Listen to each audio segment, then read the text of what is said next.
Hi, and welcome everybody to the Winner's Circle Sports Betting Channel. I'm your host, Ross Benjamin. It's Thursday, November the 9th, and like every Thursday afternoon, I'm joined by Mr. Doug Upstone of DocSports.com from the great state of Arizona, where he always has these weather reports that makes us in the Northeast extremely envious, extremely jealous, and I'm sure that's not his goal. But anyway, Doug, how are you, my friend? Well, I wouldn't say that necessarily, but but I'll leave that up to you to decide. I'm not giving it away from that standpoint. So I'm doing well, Ross. Let's see, we got another. There's not a lot of great games in college football this weekend, but the ones that there are quite good.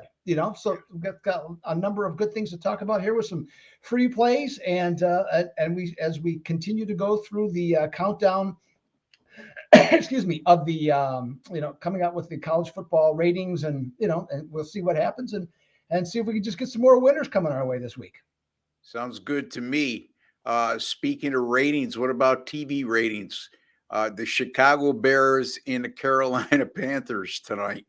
I'm just wondering how that broadcast, what kind of Arbitron ratings that broadcast is going to bring in, or TV viewership ratings, I should say. Arbitron has to do with radio. On Amazon Prime, oh my goodness. Yeah, well, you know what? I think just because I actually thought about this earlier today, it's funny you brought that up, is that I thought about that, and but the problem, not I shouldn't say the problem, it should be the only people that are interested in are Bears fans, Yeah. Panthers fans, and bettors. That's it. But you Yeah. know what? It's the NFL. And so, you know what? Whatever the number it is, it'll be decent. Even, it's not going to be like next week's game with Baltimore and Cincinnati, but it'll be decent just because people just turn into NFL football and, for whatever the reason, they just like to watch it and have it on or whatever. And so I wouldn't, it should be a sleeper, but I think one of the games we're going to talk about might be even worse than that, to tell you the truth. Yes, we are. We're going to talk about Rutgers in Iowa and break out your not only your pot of coffee when you watch the game, pot of coffee when we try to break down the analysis on this and make it sound somewhat exciting, which is an unenviable task for both of us. But in any event, yeah, the Chicago market should bring in a lot of viewership, I guess.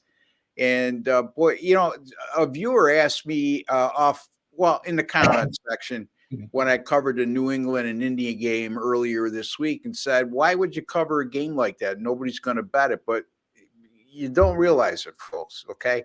As bad as that matchup is and the one tonight, when you put it in the standalone category, where it's the only game in town in that specific time frame. For instance, on Sunday, it's the only game at 9:30 in the morning. Yep. Yeah, for people on the East Coast, they get to start betting on the NFL early in the morning and carrying it to later in the evening. And in situations like this tonight, it's the only game on the board in the NFL. So, believe it or not, games like this have a lot of interest when in regards to betting. Now, if you put this game on the card on Sunday and there's 14 other games, it's a whole different story. Okay, but in this particular situation, Doug, when you give the bettors just one game on the board to bet, they'll find some way to like something. Yeah, and one of the things that's changed to the positive, I think, overall, in terms of people even wanting to watch and or create their own enjoyment for watching, is prop bets. I mean, that just, like this is it's a lousy game to want to play pretty much the side in the total. I mean, you can make, let's just say, more of a case on the total, but if now all of a sudden, Bryce Young passing yards, I mean, you could just go down the list of the props, DJ Moore receiving yards.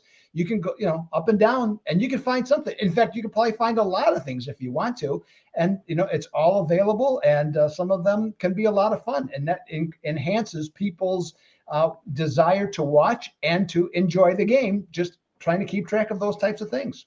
Yeah, it's a broader base now that we could, the bettors have I should say, broader base of options that bettors have to bet, to wager on each individual game when you consider what Doug just brought up. I do have a side, and I did make a case for the side in this game. Okay. So you can get that over at winnercircle.net. And again, all the handicappers at winnercircle.net, including myself and the 9 other great handicappers, we guarantee our picks, folks, which means all single game and multi-game daily packages, as well as subscription plans of 30 days or fewer, are all guaranteed. If you don't win, you don't make a profit, we will credit back your account the exact amount of your purchase price that you paid for that subscription or daily pick or multi-game daily pick. So there you have it. That's gamblersworld.net. They are our sponsor. And you could also check out gamblersworld.com, where you'll see a gentleman like Doug Upstone on occasion doing his own daily video he does for docs. Does a great job there. 5-minute video, gets straight to the point, covers a game, throws out his thoughts, and also gives out what he terms as, well, I shouldn't say he terms as, but he's got a connection on the West Coast. West Coast Wise Guys. Tell them about that, Doug. Yeah. It's real simple. It's a loosely constructed group of people that has a variety of different members, and it fluctuates quite a bit. And I was contacted by them, I don't know, 2008, 2009, and actually we're going to do a website at one time, and that just never took off. Too many too many chiefs spoil the pot, I think is what it is. Well, actually, without offending anybody, too many chiefs and no Indians. Right, exactly. And that's so exactly what it was. So it never happened, but there's still a consistent group of about 10 guys that have been involved with it all these years, and it's shared. It's a shared email amongst us. So what I do with that, I either look for the hottest guy that's been winning, and that's the pick I give out, and or occasionally a consensus pick if there's a variety of people on one side of one game. So that's all that it is. It wins consistently, I will say that, and people do like that I put that out. So I have done it for probably since the last 13 years or so. And you have a pay podcast you do with Scotty Spreitzer as well for docs, right? Exactly. It's called Us Against the Spread, and that's Us Against the Spread at docsports.com. And so what that is that we go through the 8 to 10 college football games. For example, today's Thursday. We'll be doing that later today on Thursday, doing that. And then, and with that, we then also, within the context of that, we give out what we call a money shot, which is the best bet of the games that we're talking about. And then we have another thing called the sexy dog, which is a play that a lot of the sharps are on. So that's included. And then on Friday, we do the NFL, go through the rest of the card. We don't do Thursday games because it's already been put to bed. And we do the rest of the card, have selections on the same thing. And then we have a Joe's versus Pros pick. Basically kind of the same thing on opposite sides of the same game. We're, a contrast, let's just put it that way. We go through all those, $19.99 a month. Okay, so you're going to get 8 shows for $19.99 a month. You're talking of 20 plus picks each and every week, okay, that you're going to get. And it's ideal for a bettor that is on a budget, okay, likes to bet, doesn't have a lot of money, would like to get a lot of information, and that's what we're here to provide. And I guess another way, Scott often talks about this, and I have to agree with him, he considers it like it's like a newsletter, in a video format.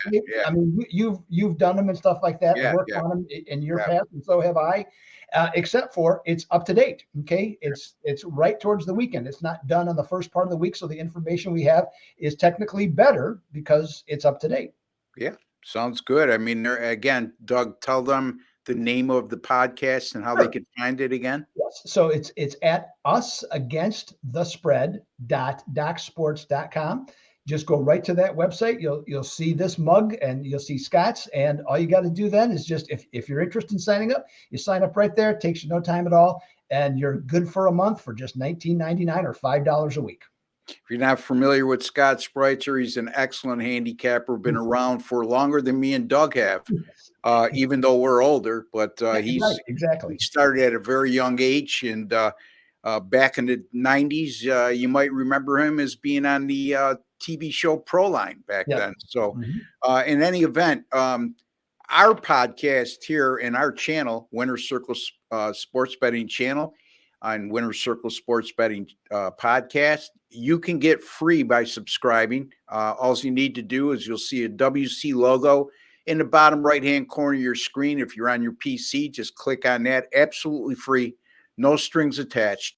And you could also go on your smart TV and also your mobile device. You'll see a black subscribe button right underneath.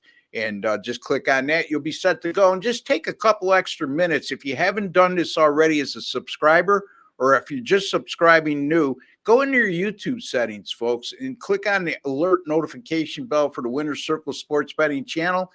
And you'll be notified immediately upon us putting up any of our future podcasts. All right, Doug, let's get to the meat and potatoes. And we all like meat and potatoes, unless you're a vegetarian. I don't think you are. I'm not. Texas against TCU. Right now, the Longhorns are a 12.5-point home favorite. The total in this game is 58. This is a rivalry. Like when the Texas schools play each other, it seems to be a rivalry right around the table.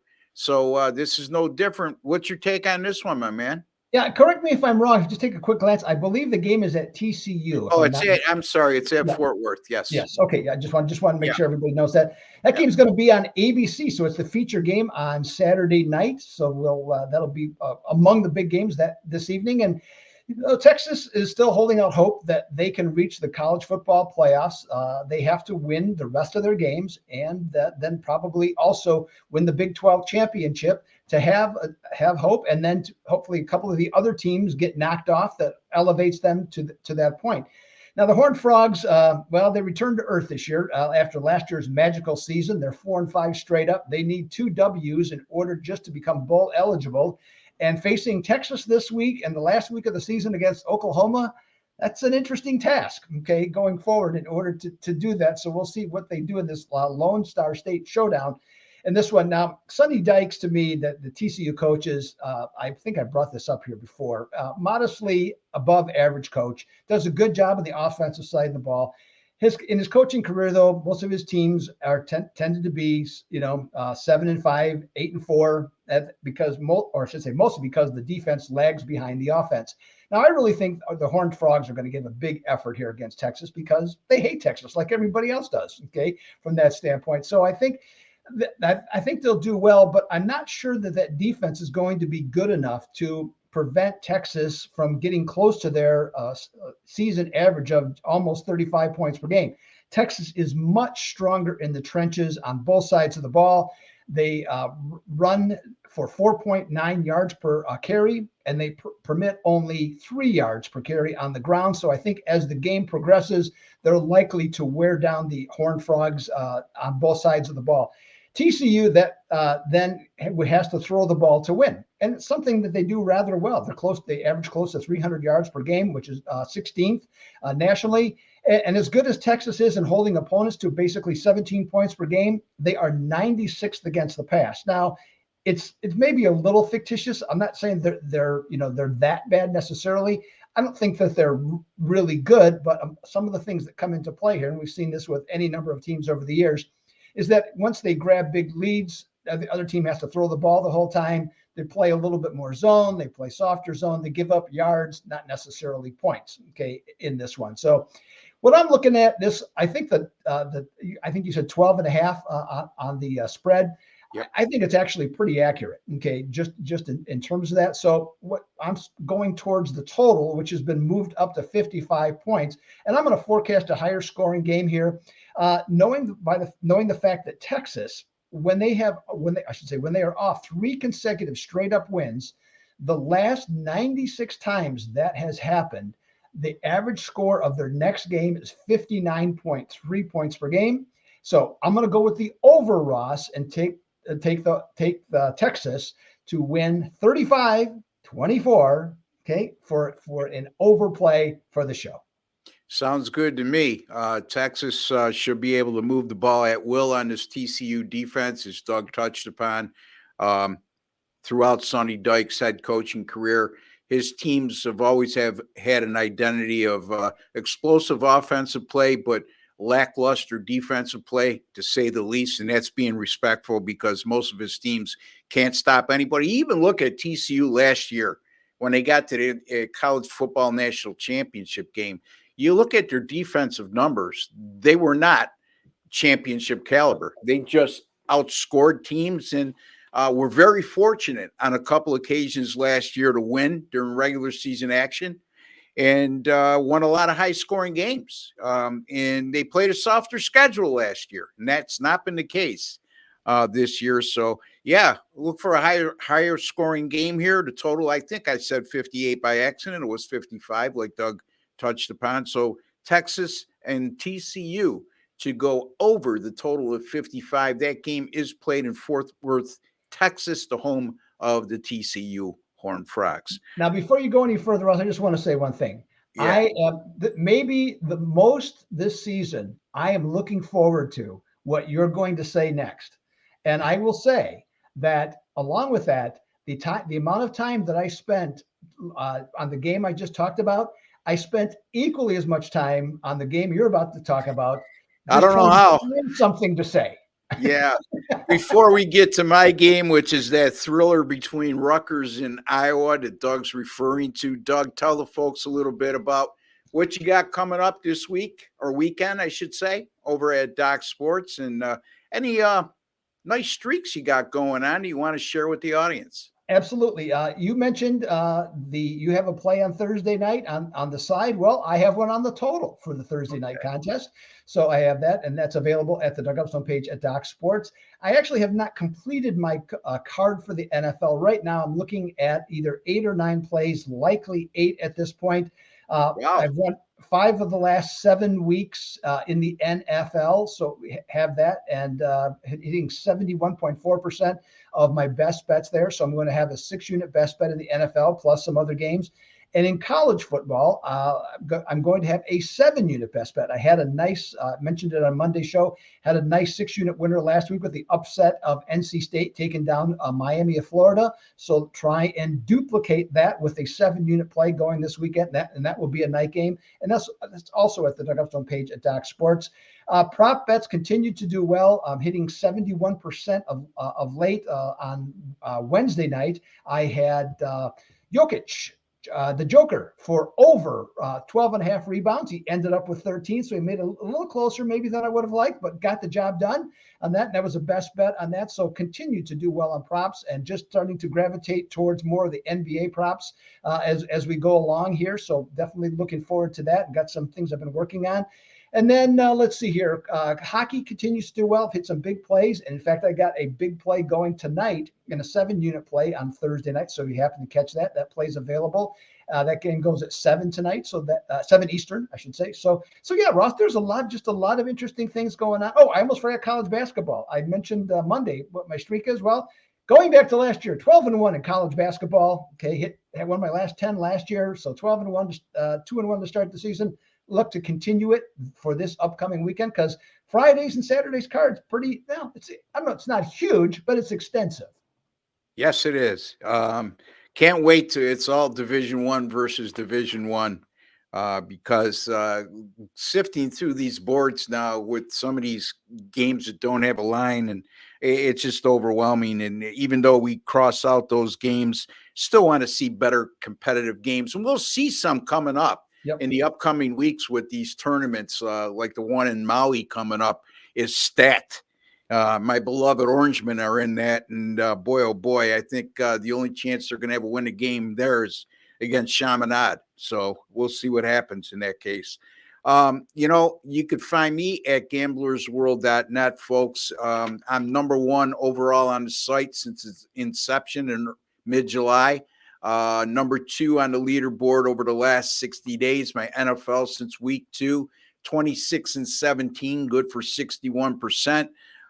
College football run since December 2nd of last year of 57-37, which is good for 60%. And again, since December 2nd of last year, obviously that all can't be monitored at Gamblers World because the site started in July, but that's monitored. Part of that at Gamblers World, and the rest goes back to the documentation at Sports Capping. The NBA 43-26 run since April 12th of this year, and that's good for 62%. In college basketball, not to be forgotten, 26-17, 26-18, 59% run since March the 10th of this year. So a lot of good stuff going on in my overall all sports since August the 4th. 134-94, good for 59%, folks. So the reason why you want to spend money with me is the reasons why I just gave you. The proof is in the pudding. So you can find Doug over at DocSports.com.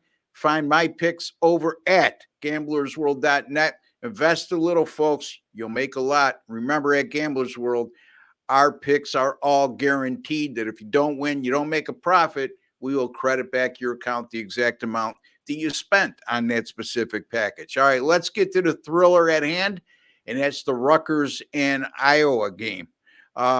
Lois, Doug told me off air, and I thought this was the case, but I needed verification, and sure enough, Doug is a wealth of information. This is the lowest total ever in college football.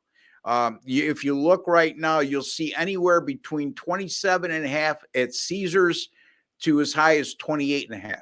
Wow.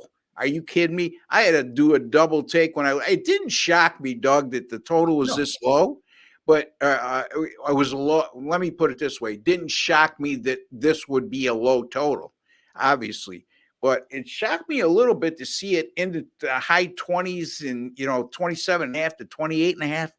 Wow. Game could go over by accident, but I'm certainly not willing to take a risk on the total one way or the other. This could very easily be a 10-7 game. This very easily could be 17-14, and that would put the game over, believe it or not. So let's concentrate on the side here. And looking at an Iowa team that's 7-2, is dreadful as their offense is. Their defense is the polar opposite. They're excellent. They're 4-2 in conference play. But in conference play, I like to look at this yard per game differential. And there's 6 conference games, Doug. They're minus 116.4 yards per game. In other words, they're getting outgained by 116 yards per game in conference play. And during conference play, their offense that I alluded to, that's anemic to say the best, 13.5 points per game. 188.3 yards of total offense per game in their 6 conference contests this year. And in those 6 conference contests, they put a lot of pressure on their defense. Obviously, they're not scoring a lot, and they're still winning. And on top of that, they're only averaging a little over 25 minutes of time of possession. So their defense has been on the field an average of 10 minutes more per game during Big Ten action. Now, Rutgers is coming off a 35-16 loss against number 1 Ohio State. I say number 1 Ohio State because that's where they are in the college football playoff poll. I don't think they're the best team in the country right now, but that's the system we have to live with. Now, the thing with that Rutgers loss at Ohio State, that game was much closer, and Rutgers was much more competitive than the final score would indicate. As a matter of fact, the Scarlet Knights outgained the Buckeyes in that contest, 361-328. They had 3 drives in the first half that were inside the 5-yard line, and they had to settle for field goals. They actually led 9-7 at the half, and then Ohio State dominated the second half to pull away for a win. Iowa has faced only one team that's in the top 25 this year, current top 25, I should say. And they lost that game at Penn State, 31-0. Rutgers, on the other hand, has played both Michigan and Ohio State. Didn't fare well in either game, but they were competitive. They were respectable in their performance. They certainly didn't get manhandled and certainly weren't blown out of the water. Again, 35-19 against Ohio State, and then the Michigan game, 31-7. And the college football 14 playoff right now, if the season were to end today, just keep in mind Ohio State and Michigan, those are 2 opponents that I mentioned.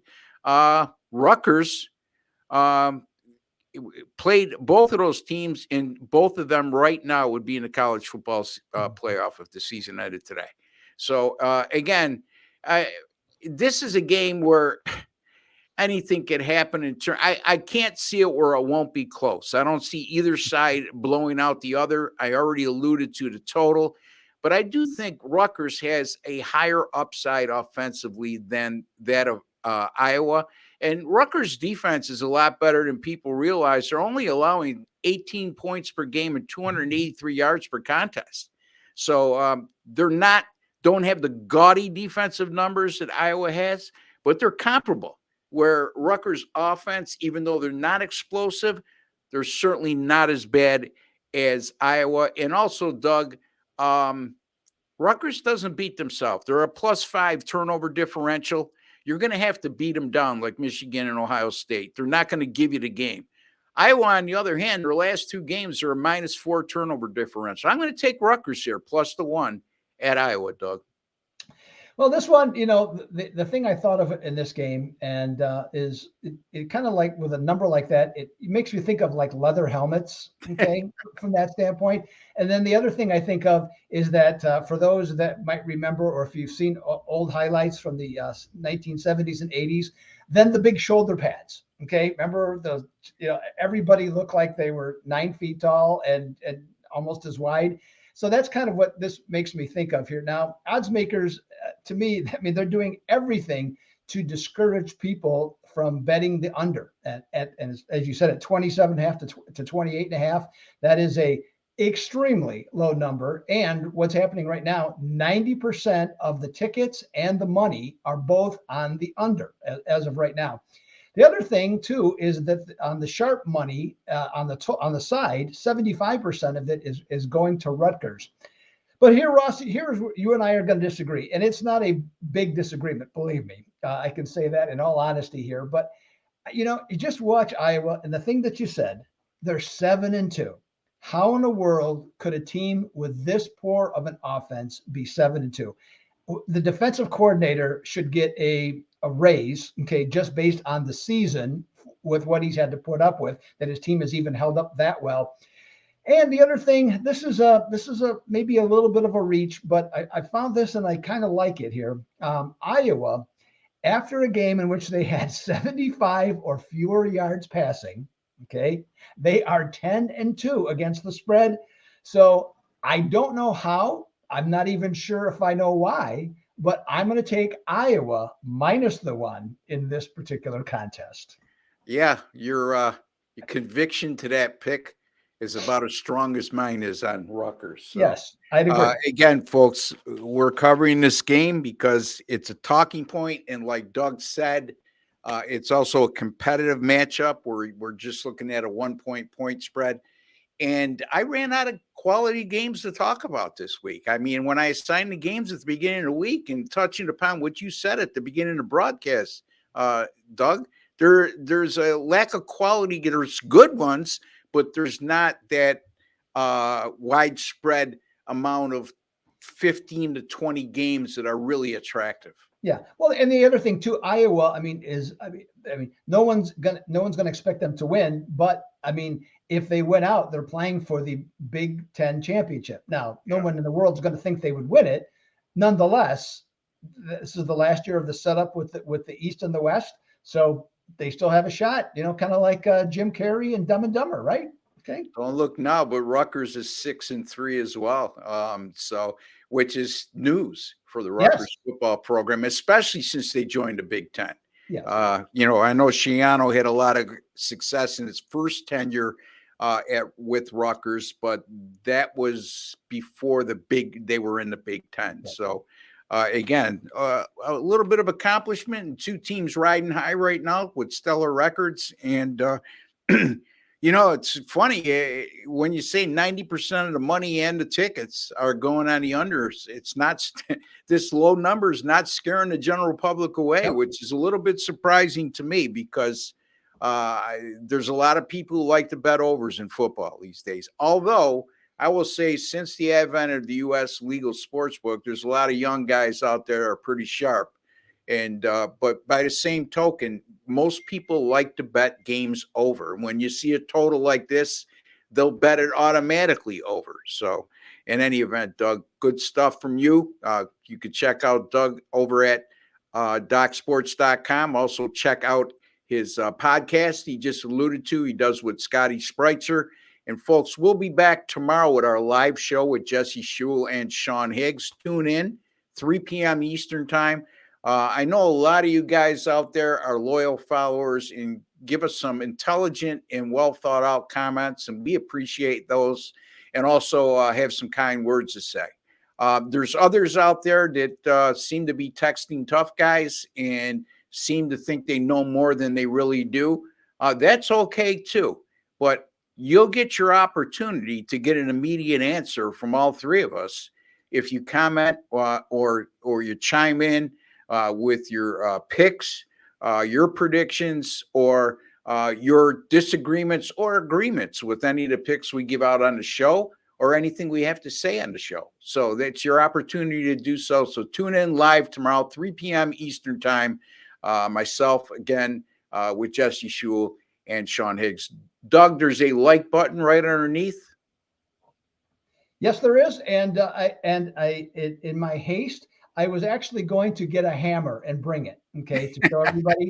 But in my haste, I forgot about it till I knew you were going to ask. So I'm just going to recommend just to hit it, okay? Just hit the like button because we appreciate that. That's for sure. Yeah, absolutely. Doesn't take us much to make us happy these days, folks. And just hitting that like button goes a long way in that regard. And it's just a small token of your appreciation for the work, time, and effort and research we do on this podcast to not only trying to provide you the most free pick winners we can, but also, and more importantly, and first and foremost, make you a smarter sports bettor today than you were yesterday. For Doug Upstone and Ross Benjamin, we're out of here, folks. Take care and God bless.